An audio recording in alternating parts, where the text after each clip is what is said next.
ਸੋ ਭਲਿਓ ਆਪਣੇ ਰੱਬ ਦਾ ਸ਼ੁਕਰ ਕਰੀਏ। ਐਸਾ ਰੱਬ ਜਿਹੜਾ ਬੋਲਦਾ ਹੈ, ਗੱਲਾਂ ਕਰਦਾ ਹੈ ਤੇ ਸਾਨੂੰ ਉਸ ਦੀਆਂ ਗੱਲਾਂ ਨੂੰ ਸੁਣਨ ਦਾ ਮੌਕਾ ਮਿਲਦਾ ਹੈ। ਤੇ ਜੇਕਰ ਮੌਕਾ ਮਿਲਦਾ ਹੈ ਤੇ ਆਓ ਉਹਦੀਆਂ ਗੱਲਾਂ ਬੜੀ ਗੌਰ ਨਾਲ, ਤਵੱਜਾ ਨਾਲ, ਧਿਆਨ ਨਾਲ ਸੁਣੀਏ। ਇਸ ਤੋਂ ਪਹਿਲਾਂ ਕਦੀ ਅਸੀਂ ਉਹਦੀਆਂ ਗੱਲਾਂ ਸੁਣੀਏ, ਖੁਦਾ ਦਾ ਬੰਦਾ ਦਾਊਦ ਕਹਿੰਦਾ ਮੈਂ ਉਹਦੀ ਗੱਲ ਨੂੰ ਸੁਣਾਂਗਾ, ਤੇ ਜੇਕਰ ਅਸੀਂ ਵੀ ਉਹਦੀ ਗੱਲ ਨੂੰ ਸੁਣਾਂਗੇ ਤੇ ਚੰਗੇ ਰਹਿ ਜਾਾਂਗੇ। ਇਸੇ ਕਰਕੇ ਇਸ਼ਤਿਸ਼ਨਾ ਦੀ ਕਿਤਾਬ ਉਹਦਾ 32 ਬਾਬ ਤੇ 29 ਚ ਲਿਖਿਆ, ਕਾਸ਼ ਅਕਲਮੰਦ ਨੂੰ ਦੇ ਤੇ ਸਮਝ ਜਾਂਦੇ। ਉਹਦੀ ਗੱਲ ਨੂੰ ਸੁਣੀਏ ਵੀ ਤੇ ਸਮਝੀਏ ਵੀ। ਜੇ ਸੁਣਾਂਗੇ ਸਮਝਾਂਗੇ ਤੇ ਚੰਗੇ ਰਹਿ ਜਾਾਂਗੇ। ਪਰ ਸਾਡੀ ਤੇ ਹਾਲਤ ਅਜੀਬ ਹੈ। ਉਹ ਕਿਸ ਤਰ੍ਹਾਂ ਦੀ ਸਾਡੀ ਹਾਲਤ ਹੈ? ਅਬਰਾਨੀਓ ਦਾ ਮੁਸੰਨਫ ਪੌਲੁਸ ਰਸੂਲ 2 ਬਾਬ ਉਹਦੀ ਪਹਿਲੀ ਐਚ ਕਹਿੰਦਾ ਹੈ, ਸਾਡੀ ਹਾਲਤ ਇਦਾਂ ਦੀ ਹੈ ਕਿ ਅਸੀਂ ਉਹਦੀਆਂ ਗੱਲਾਂ ਤੇ ਦਿਲ ਨਾਲ ਗੌਰ ਨਹੀਂ ਕਰਦੇ। ਇਹ ਦਿਲ ਦੇ ਨਾਲ ਗੌਰ ਕਰਨ ਦੀ ਜ਼ਰੂਰਤ ਹੈ। ਤੇ ਜਦੋਂ ਦਿਲ ਦੇ ਨਾਲ ਗੌਰ ਕਰਾਂਗੇ ਤੇ ਫਿਰ ਚੰਗੇ ਰਹਿ ਜਾਾਂਗੇ। ਕਿਉਂਕਿ ਇਫਸਸ ਦੀ ਕਲੀਸਿਆ ਨੂੰ ਅਗਾਹ ਕਰਦਿਆਂ ਰਸੂਲ ਨੇ ਦੁਆ ਕੀਤੀ ਮੇਰੇ ਲਈ, ਤੁਹਾਡੇ ਲਈ। ਤੇ ਉਹ ਕੀ ਦੁਆ ਹੈ ਬਈ?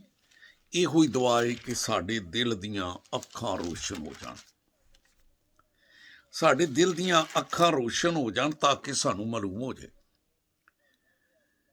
ਇਫਸੀਓਂ ਪਹਿਲਾ ਬਾਬ 16 ਤੋਂ ਪੜ੍ਹੀਏ ਤੇ ਉਹ ਮੇਰੇ ਲਈ, ਤੁਹਾਡੇ ਲਈ ਦੁਆ ਕਰਦਾ ਏ। ਤੇ ਦੁਆ ਕੀ ਕਰਦਾ ਏ ਕਿ ਖੁਦਾਵੰਦ ਜਿਹੜਾ ਜਲਾਲ ਦਾ ਬਾਪ ਏ, ਤੁਹਾਨੂੰ ਆਪਣੀ ਪਹਿਚਾਨ ਵਿੱਚ ਹਿਕਮਤ ਤੇ ਮਕਾਸ਼ਫਾ ਦੀ ਰੂਹ ਬਖਸ਼ੇ ਤਾਂ ਕਿ ਤੁਹਾਡੇ ਦਿਲ ਦੀਆਂ ਅੱਖਾਂ ਰੋਸ਼ਨ ਹੋ ਜਾਣ। ਤੁਹਾਨੂੰ ਮਾਲੂਮ ਹੋ ਜਾਏ ਕਿ ਜਿਹੜਾ ਬੁਲਾਉਂਦਾ ਪਿਆ ਏ, ਜਿਹੜਾ ਆਵਾਜ਼ਾਂ ਦਿੰਦਾ ਏ, ਉਹਦੇ ਬੁਲਾਉਣ ਤੋਂ ਕੈਸੀ ਕੁਛ ਉਮੀਦ ਏ। ਤੇ ਉਹਦੇ ਮਿਰਾਸ ਦੀ ਜਲਾਲ ਦੀ ਦੌਲਤ, ਉਸ ਦੇ ਮਿਰਾਸ ਦੇ ਜਲਾਲ ਦੀ ਦੌਲਤ ਬੰਦਿਆਂ ਲਈ ਕਿਸ ਤਰ੍ਹਾਂ ਹੈ।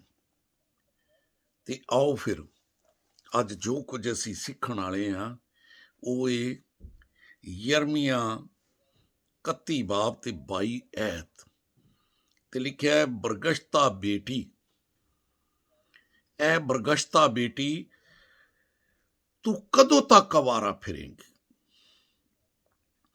ਕਦੋਂ ਤੱਕ ਆਵਾਰਾ?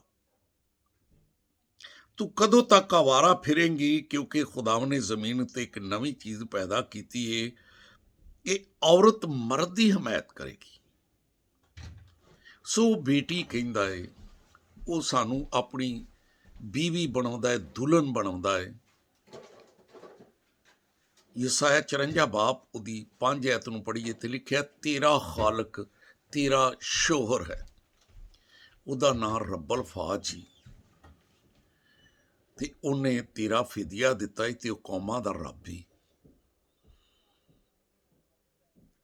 ਤੇ ਕੌਮਾਂ ਦਾ ਰੱਬ ਮੈਨੂੰ ਤੇ ਤੁਹਾਨੂੰ ਬੁਲਾਉਂਦਾ ਏ ਤੇ ਕਹਿੰਦਾ, ਬਰਗਸ਼ਤਾ ਬੇਟੀ, ਕਦੋਂ ਤੱਕ ਆਵਾਰਾ ਫਿਰੇਂਗੀ? ਅਸੀਂ ਆਵਾਰਾ ਫਿਰਨੇ। ਤੇ ਆਵਾਰਾ ਅਸੀਂ ਕਿੱਦਾਂ ਹੁੰਨੇ ਬਈ?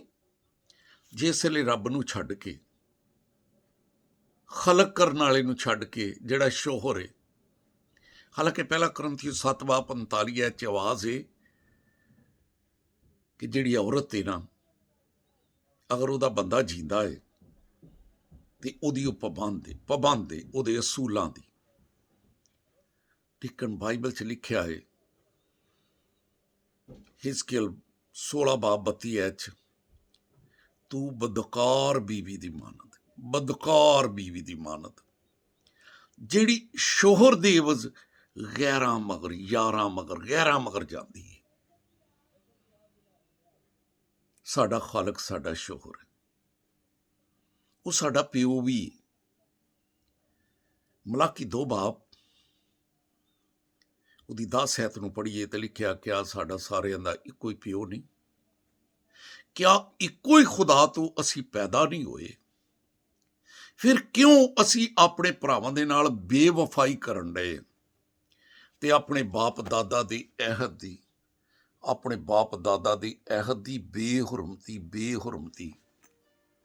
ਕੈਸੀ ਔਰਤ ਬਈ ਜਿਹੜੀ ਬੇਹੁਰਮਤੀ ਕਰਨ ਵਾਲੀ, ਸ਼ੋਹਰ ਦੇ ਇਵਜ਼ ਗੈਰਾਂ ਨੂੰ ਪਸੰਦ ਕਰਨ ਵਾਲੀ। ਹਾਲਾਂਕਿ ਰੱਬ ਆਵਾਜ਼ਾਂ ਦਿੰਦਾ ਹੈ, ਕਹਿੰਦਾ, ਬਰਗਸ਼ਤਾ ਬੇਟੀ ਵਾਪਸ ਆ ਜਾ, ਬਰਗਸ਼ਤਾ ਬੇਟੀ। ਯਰਮੀਆ 21 ਬਾਬ ਦੀ 22 ਐਤ, ਜ਼ਮੀਨ ਉੱਤੇ ਕਹਿੰਦਾ ਮੈਂ ਇੱਕ ਨਵੀਂ ਚੀਜ਼ ਭੇਜੀ ਹੈ ਕਿ ਜਿਹੜੀ ਔਰਤ ਹੈ ਉਹ ਮਰਦ ਦੀ, ਤੇ ਖੁਦਾ ਸਾਡਾ ਮਰਦ ਹੈ, ਉਹ ਸਾਡਾ ਖਾਲਕ ਹੈ, ਉਹ ਸਾਡਾ ਸ਼ੋਹਰ ਹੈ। ਉਹ ਦਰਵਾਜ਼ੇ ਦੇ ਉੱਤੇ ਦਸਤਖਤ ਦੇਈ ਆਉਣ ਡਿਆ। ਮਕਾਸ਼ਵਾ ਦੀ ਕਿਤਾਬ ਇਸ ਗੱਲ ਨੂੰ ਬਿਆਨ ਕਰਦੀ ਹੈ ਬਈ 3 ਬਾਬ 20 ਐਤ ਨੂੰ ਪੜ੍ਹੀਏ ਤਾਂ ਕਹਿੰਦਾ ਮੈਂ ਦੇਖ ਦਰਵਾਜ਼ੇ ਤੇ ਦਸਤਖਤ ਦੇਈ ਜਾਣਨੇ ਆਏ, ਮੇਰੇ ਲਈ ਖੋਲ ਨਹੀਂ, ਮੇਰੇ ਨਾਲ ਤੇ ਮੇਰੇ ਯਾਰ ਅੰਦਰ, ਮੈਂ ਤੈਨੂੰ ਨਹੀਂ ਵੜਨ ਦੇਣਾ ਅੰਦਰ। ਬਦਕਾਰ ਬੀਵੀ ਬਣੇ ਹੈ, ਬਦਕਾਰ ਸ਼ੋਹਰ ਬਾਹਰ ਦਸਤਖਤ ਦੇਈ ਆਉਣ ਡਿਆ ਦਰਵਾਜ਼ੇ ਦੇ ਉੱਤੇ, ਉਹ ਮੇਰੇ ਲਈ ਦਰਵਾਜ਼ਾ ਖੋਲ, ਮੈਨੂੰ ਅੰਦਰ ਆਉਣ ਦੇ, ਉਹ ਆਪਾਂ ਮਿਲ ਕੇ ਖਾਣਾ ਖਾਈਏ। ਸ਼ੋਹਰ ਤੇ ਬੀਵੀ ਮਿਲ ਕੇ ਖਾਣਾ ਖਾਵੇ, ਤੇ ਸ਼ੋਹਰ ਤੇ ਬੀਵੀ ਦਾ ਮਿਲਣਾ ਕੀ ਹੈ ਵੀ ਬੀਵੀ ਦੀ ਵੀ ਕੋਈ ਗੱਲ ਹੋਵੇ ਤੇ ਸ਼ੋਹਰ ਦੀ ਵੀ ਕੋਈ ਗੱਲ ਹੋਵੇ। ਲੇਕਿਨ ਅਫਸੋਸ ਯਰਮੀਆ 2 ਬਾਬ ਜਿਹਦੀ 31 ਐਤ ਨੂੰ ਪੜ੍ਹੀਏ ਤੇ ਲਿਖਿਆ ਮਿਲਦਾ ਏ, ਐ ਇਸ ਪੁੱਛਦੇ ਲੋਗੋ ਖੁਦਾ ਦੇ ਕਲਾਮ ਦਾ ਲਿਹਾਜ਼ ਕਰਿਓ, ਕਲਾਮ ਨੂੰ ਛੱਡ ਕੇ ਤੇ ਲਿਹਾਜ਼ ਝੂਠੇ ਅੰਬੋਆਂ ਗੁਰੂਆਂ ਡਿਨਾਮੀਨੇਸ਼ਨਾਂ ਟੋਲਿਆਂ ਦਾ। ਉਹ ਇੱਕ ਬੰਨੇ ਸ਼ੋਹਰ, ਇੱਕ ਬੰਨੇ ਬਘਿਆੜ। ਸ਼ੋਹਰ ਚੰਗਾ ਕਿ ਬਘਿਆੜ ਚੰਗਾ ਬਈ, ਪਰ ਅਫਸੋਸ ਕਿ ਸ਼ੋਹਰ ਨੂੰ ਅਸੀਂ ਛੱਡਨੇ, ਬਘਿਆੜਾਂ ਪਿੱਛੇ ਜਾਂਦੇ, ਬਘਿਆੜਾਂ ਪਿੱਛੇ। ਰਸੂਲਾਂ ਦੇ ਮਾਲ 20 ਬਾਬ 28 ਐਤ ਤੋਂ ਪੜ੍ਹਨਾ ਸ਼ੁਰੂ ਕਰੀਏ ਤੇ ਬਾਈਬਲ 'ਚ ਲਿਖਿਆ ਮਿਲਦਾ ਹੈ ਕਿ ਤੂੰ ਆਪਣੀ ਤੇ ਆਪਣੇ ਗੱਲੇ ਦੀ ਤੂੰ ਹਿਫਾਜ਼ਤ ਕਰਨੀ ਹੈ, ਜਿਸ ਦਾ ਰੂਲ ਕੁਦਸ ਨੇ ਤੈਨੂੰ ਨਿਗਹਿਬਾਨ ਠਹਿਰਾਇਆ ਹੀ, ਯਾਨੀ ਖੁਦਾ ਦੀ ਕਲੀਸਿਆ, ਜਿਸ ਨੂੰ ਕਹਿੰਦਾ ਖੂਨ ਦੇ ਨਾਲ ਮੁੱਲ ਲਿਆ ਹੀ। ਮੇਰੇ ਜਾਣ ਤੋਂ ਬਾਅਦ ਉਹ ਕਹਿੰਦਾ ਏ ਫਾੜਨ ਵਾਲੇ ਭੇੜੀਆਂ ਨੇ ਤੁਹਾਡੇ 'ਚ ਆਉਣਾ ਹੈ, ਜਿਨ੍ਹਾਂ ਨੂੰ ਗੱਲੇ ਉੱਤੇ ਕੋਈ ਤਰਸ ਨਹੀਂ ਆਉਣਾ। ਖੁਦ ਤੁਹਾਡੇ ਵਿੱਚੋਂ ਲੋਕ ਉੱਠਣੇ ਨੇ ਜਿਨ੍ਹਾਂ ਨੇ ਉਲਟੀਆਂ ਗੱਲਾਂ ਕਰਨੀਆਂ ਨੇ। ਬਈ ਹੋ ਸਕਦਾ ਇਹ ਉਲਟੀਆਂ ਗੱਲਾਂ ਕਰਨ ਵਾਲਾ ਅਸੀਂ ਜਿਹਨੂੰ ਕਹਿੰਦੇ ਹਾਂ ਬਈ ਹੁਣ ਇਹ ਸਾਡੇ ਰਿਸ਼ਤੇਦਾਰ ਏ, ਸਾਡਾ ਫੁੱਫੜ ਏ ਪਾਦਰੀ, ਸਾਡਾ ਮਾਮਾ ਏ, ਚਾਚਾ ਏ, ਇਹ ਤੋਂ ਹੀ ਦੌੜ ਨਹੀਂ ਸਕਦੇ। ਲੇਕਿਨ ਕਲਾਮ 'ਚ ਲਿਖਿਆ ਐ ਇਸ ਪੁੱਛਦੇ ਲੋਗੋ ਖੁਦਾ ਦੇ ਕਲਾਮ ਦਾ, ਖਾਲਕ ਦਾ ਲਿਹਾਜ਼ ਕਰਿਓ, ਆਪਣੇ ਸ਼ੋਹਰ ਦੇ ਤਾਬੇ ਹੋਇਓ। ਇਹ ਰਿਸ਼ਤਾ ਭਾਵੇਂ ਜਿਹੜਾ ਮਰਜ਼ੀ ਕਰੀਬੀ ਏ, ਜੇ ਤੇ ਕਰਦਾ ਕਲਾਮ ਦੀਆਂ ਉਲਟੀਆਂ ਗੱਲਾਂ ਤੇ ਇਹੋ ਬਘਿਆੜ ਏ। ਤੇ ਫਿਰ ਲਿਹਾਜ਼ ਕਰੀਏ, ਕਲਾਮ ਦਾ ਕਰੀਏ। ਅੱਜ ਆਵਾਜ਼ਾਂ ਦੇਣ ਡਿਆ ਈ ਤੇ ਰੱਬ ਨੂੰ ਕਹੀਏ ਮੇਰੇ ਦਿਲ ਦੀਆਂ ਅੱਖਾਂ ਖੋਲ ਦੇ, ਤਾਂ ਕਿ ਮੈਂ ਸ਼ੋਹਰ ਨੂੰ ਪਛਾਣਾ ਕਿ ਮੇਰਾ ਸ਼ੋਹਰ ਕੌਣ ਹੈ, ਮੇਰਾ ਦੂਲਾ ਕੌਣ ਹੈ।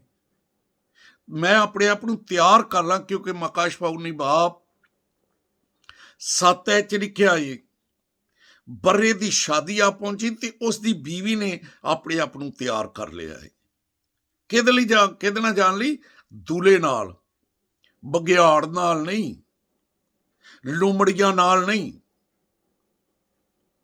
ਉਹ ਗਜ਼ਲਾ 2 ਬਾਬ 14 ਐਤ ਨੂੰ ਪੜ੍ਹੀਏ ਤੇ ਲਿਖਿਆ ਏ ਮੇਰੀ ਕਬੂਤਰੀ, ਰੱਬ ਦੀਆਂ ਆਵਾਜ਼ਾਂ ਵੇਖੋ, ਮੇਰੀ ਕਬੂਤਰੀ ਤੂੰ ਜਿਹੜੀ ਚਟਾਨਾਂ ਤੇ ਦਰਾੜਾਂ ਦੇ ਵਿੱਚ ਛਿਪ ਗਈ ਹੈ, ਬਾਹਰ ਨਿਕਲ। ਤੂੰ ਜਿਹੜੀ ਚਟਾਨਾਂ ਦੇ ਦਰਾੜਾਂ ਤੇ ਕਰਾੜਾਂ ਦੇ ਆੜਿਆਂ ਦੇ ਵਿੱਚ ਛਿਪੀ ਪਈ ਹੈ, ਬਾਹਰ ਨਿਕਲ, ਮੈਨੂੰ ਆਪਣੀ ਆਵਾਜ਼ ਸੁਣਾ। ਖੁਦਾ ਆਵਾਜ਼ ਨੂੰ ਤਰਸਦਾ ਪਿਆ। ਲਿਖਿਆ ਏ ਮੈਨੂੰ ਆਪਣਾ ਚਿਹਰਾ ਵਿਖਾ। ਉਹ ਦੁਲਹਨ ਦਾ ਚਿਹਰਾ ਵੇਖਣਾ ਚਾਹੁੰਦਾ ਏ ਤੇ ਨਹੀਂ ਮੈਂ ਤਾਂ ਬਘਿਆੜ ਨੂੰ ਦਿਖਾਉਣਾ ਏ। ਉਹ ਕਹਿੰਦਾ ਮੈਨੂੰ ਆਪਣਾ ਚਿਹਰਾ ਵਿਖਾ, ਆਪਣੀ ਆਵਾਜ਼ ਸੁਣਾ, ਤੂੰ ਮਾਜਬੀ ਹੈ, ਤੂੰ ਤਾਂ ਬਹੁਤ ਖੂਬਸੂਰਤ ਹੈ, ਤੇਰੀ ਆਵਾਜ਼ ਸ਼ੀਰੀ ਹੈ। ਤੇ 15 'ਚ ਲਿਖਿਆ ਏ ਖੁਦਾ ਕਹਿੰਦਾ ਮੇਰੇ ਲਈ ਲੂੰਬੜੀਆਂ ਨੂੰ ਫੜੋ। ਉਹ ਇਹਨਾਂ ਲੂੰਬੜੀ ਬੱਚਿਆਂ ਨੂੰ ਜਿਹਨਾਂ ਤਾਕਸਤਾਨਾਂ ਨੂੰ ਖਰਾਬ ਕੀਤਾ, ਸਾਡੀਆਂ ਤਾਕਾਂ 'ਚ ਫੁੱਲ ਲੱਗੇ ਨੇ, ਅਸੀਂ ਲੂੰਬੜੀਆਂ ਦੀਆਂ ਬੀਵੀਆਂ ਬਣੀਆਂ ਫਿਰਦੇ ਹਾਂ, ਬਘਿਆੜਾਂ ਦੀਆਂ।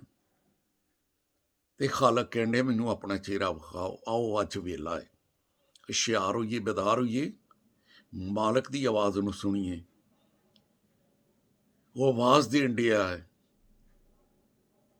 ਇਹ ਬਰਗਸ਼ਤਾ ਬੇਟੀ ਤੂੰ ਵਾਪਸ ਆ ਜਾ। ਤੇ ਮੈਂ ਜ਼ਮੀਨ ਨੂੰ ਤੇ ਇੱਕ ਚੀਜ਼ ਨੂੰ ਭੇਜ ਦਿੱਤਾ ਏ, ਜਿਹੜੀ ਔਰਤ ਹੋਏਗੀ ਉਹ ਮਰਦ ਦੀ ਹਮਾਇਤ ਕਰੇਗੀ। ਖੁਦਾ ਸਾਡਾ ਮਰਦ ਏ, ਦੂਲਾ ਏ, ਉਹਦੀ ਹਮਾਇਤ ਵਿੱਚ ਅੱਜ ਕਹੀਏ ਮੈਂ ਭੁੱਲਿਆ ਰਿਹਾ। ਮੈਂ ਵੀ ਝੂਠਿਆਂ ਬੋਹਾਂ ਗੁਰੂਆਂ ਡਿਨਾਮੀਨੇਸ਼ਨਾਂ ਟੋਲਿਆਂ ਨੂੰ ਪੂਜਦਾ ਰਿਹਾ, ਕਿਉਂਕਿ ਤੇਰਾ ਕਲਾਮ ਮੇਰੇ ਕਦਮਾਂ ਲਈ ਚਿਰਾਗ ਤੇ ਰਾਹ ਲਈ ਰੋਸ਼ਨੀ ਸੀ। ਤੂੰ ਮੇਰਾ ਬਾਪ, ਮਲਾਕੀ 2 ਬਾਬ 10 'ਚ ਲਿਖਿਆ, ਸਾਡਾ ਇੱਕੋ ਹੀ ਖੁਦਾ ਏ ਤੇ ਉਹੀ ਸਾਡਾ ਬਾਪ ਏ। ਫਿਰ ਅਸੀਂ ਕਿਉਂ ਆਪਣੇ ਭਰਾਵਾਂ ਨਾਲ ਬੇਵਫਾਈ ਕਰਨ ਨੇ ਤੇ ਬਾਪ ਦਾਦਾ ਦੇ ਅਹਿਦ ਦੀ ਬੇਹੁਰਮਤੀ। ਖੁਦਾਵੰਦ, ਮੈਂ ਤੇਰੇ ਕਲਾਮ ਦੀ ਬੇਹੁਰਮਤੀ ਕੀਤੀ, ਮੈਂ ਨਹੀਂ ਇਹਦੀ ਗੱਲ ਮੰਨੀ, ਪਰ ਅੱਜ ਮੈਨੂੰ ਪਤਾ ਲੱਗਿਆ ਤੂੰ ਤੇ ਮੇਰਾ ਦੂਲਾ ਹੈ, ਮੈਨੂੰ ਲੈਣ ਲਈ ਆ ਰਿਹਾ ਹੈ ਤੇ ਮੈਂ ਤੇਰੀ ਆਵਾਜ਼ ਨੂੰ ਸੁਣਨਾ। ਮੈਂ ਤੈਨੂੰ ਕਬੂਲ ਕਰਨਾ, ਮੈਂ ਨਹੀਂ ਲੂੰਬਣਾ ਮਗਰ, ਮੈਂ ਨਹੀਂ ਬਘਿਆੜਾ ਮਗਰ ਜਾਣਾ। ਤੇ ਫਿਰ ਆਪ ਬਚ ਜਾਵਾਂਗੇ, ਨਸਲਾਂ ਵੀ ਬਚ ਜਾਣਗੀਆਂ। ਸੋ ਵੀ ਖੁਦਾ ਤੈਨੂੰ ਬੜੀ ਬਰਕਤ ਦੇ। ਚੈਨਲ ਨੂੰ ਲਾਈਕ ਕਰਿਓ, ਸ਼ੇਅਰ ਕਰਿਓ, ਬੈਲ ਦਾ ਬਟਨ ਦਬਾਇਓ, ਤਾਂ ਕਿ ਰੱਬ ਦੀਆਂ ਗੱਲਾਂ, ਜਿਹੜੀਆਂ ਸੱਚੀਆਂ ਗੱਲਾਂ ਹੈ, ਸਾਡੇ ਤੱਕ ਪਹੁੰਚਣ ਤੇ ਸਾਡੇ ਦਿਲ ਦੀਆਂ ਅੱਖਾਂ ਰੋਸ਼ਨ ਹੋ ਜਾਣ। ਅਸੀਂ ਲੂੰਬੜੀਆਂ ਵਿੱਚ, ਬਘਿਆੜਾਂ ਵਿੱਚ ਤੇ ਖੁਦਾ ਦੇ ਵਿੱਚ ਫ਼ਰਕ ਨੂੰ ਮਹਿਸੂਸ ਕਰ ਸਕੀਏ। ਖੁਦਾ ਤੈਨੂੰ ਬਰਕਤ ਦੇਵੇ।